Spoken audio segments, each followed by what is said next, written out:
Alfred Nobel, in whose name we have the Nobel Peace Prize instituted. Now he had a lot of success and credits and achievements to his name. But then, that night, when he felt disturbed, he got in touch with his feelings and then redefined his values.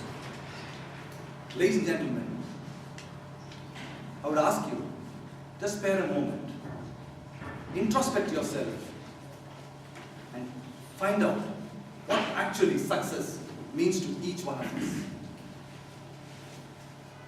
You can have some pointed questions pointed towards you. Say, like, what is the legacy that we would like to leave behind? Or how well you would like to be remembered? Now, when I say legacy, it does not mean a fat bank balance, countless properties, or a designation which proclaims the height that you achieved in your professional life. Not at all. And being remembered not for the weekend parties that you throw, or your daughter's wedding's bash held at palace grounds where you had the who's who of the society attending it. But what I mean to say is, this is totally meaningless unless until you look inside and ask yourself how well you would like to be remembered and spoken of. Whether you will be spoken of with love and respect, for the kind of love and respect that you have extended to every fellow human being you came across, the compassion for humankind, or a small act of a person with whom felt life was meaningless, but you helped him find meaning in his life and found it worth living. Because I tell you, we do not taste success always. There are going to be times when there is going to be failures. Because the other definition of success could also mean preparing to fail. That's why Gandhiji said, when you take the first step, people are going to scorn it, people are going to laugh at you, they're going to fight with you. But you need to take that step, fight against the tide, and then only you will taste success. A well-known story of a very successful banker was once asked, "Sir, what is the secret of your success?" And the first thing he replied was, "Right decisions." Immediately the reporter asked, "Sir, how do you know that you have made a right decision?" He said, "Experience." "Great." Immediately the reporter asked, "Sir, how do you get experience?" This time he didn't reply immediately. He took a pause, looked at him, and then said, "Wrong decisions." Because failure is an amazing teacher. If you don't fail, you fail to learn. And if you fail to learn, you fail to grow. Life is not a chain of or a checklist of attainments and achievements. Your CV and your qualification doesn't matter at all. Because it all depends on how you go beyond thinking around the box, thinking out of the box, and constantly reworking on your failures until you succeed. At first you may not succeed, but reload your gun and try again. Shoot first or shoot fast.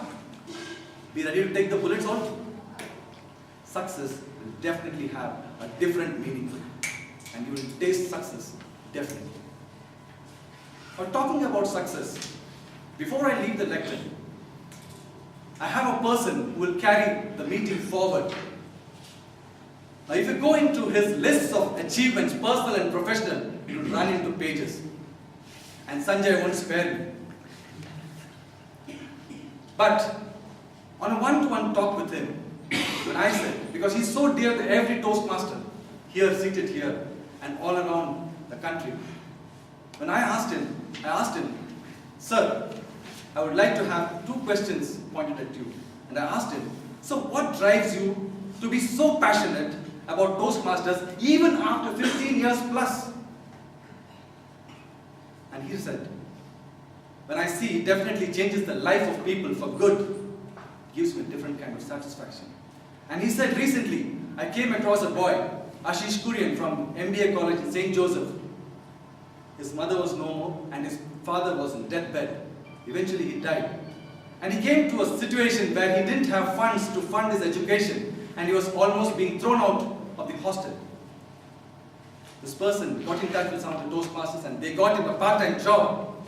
And eventually he completed his education. And very recently the good news is that he got a campus placement as a bank officer with a fantastic hefty package.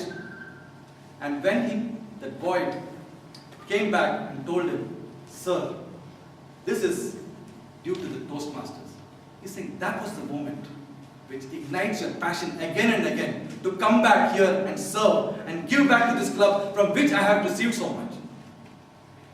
And the next question I posed to him was, "Sir, can you tell me one satisfying or touching moment that you want to treasure because of your association with the Toastmasters?"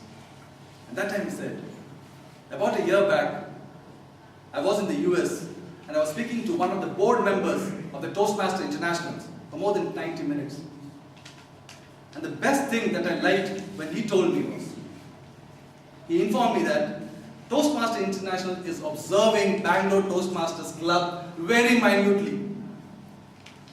Because they see a peculiar power in the Bangalore Toastmasters Club, in its members, in its activities, and the kind of goodwill they are spreading all around.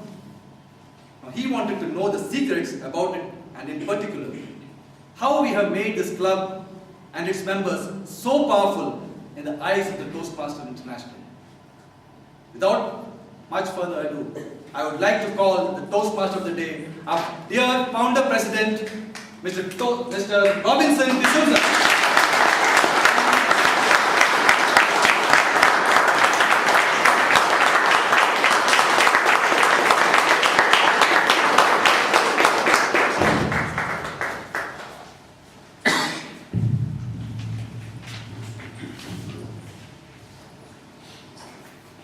Thank you, Mr. President. Good evening, fellow Toastmasters and distinguished guests. Good evening. May I know how many guests are here who are coming for the first time? Guests, kindly raise your hand.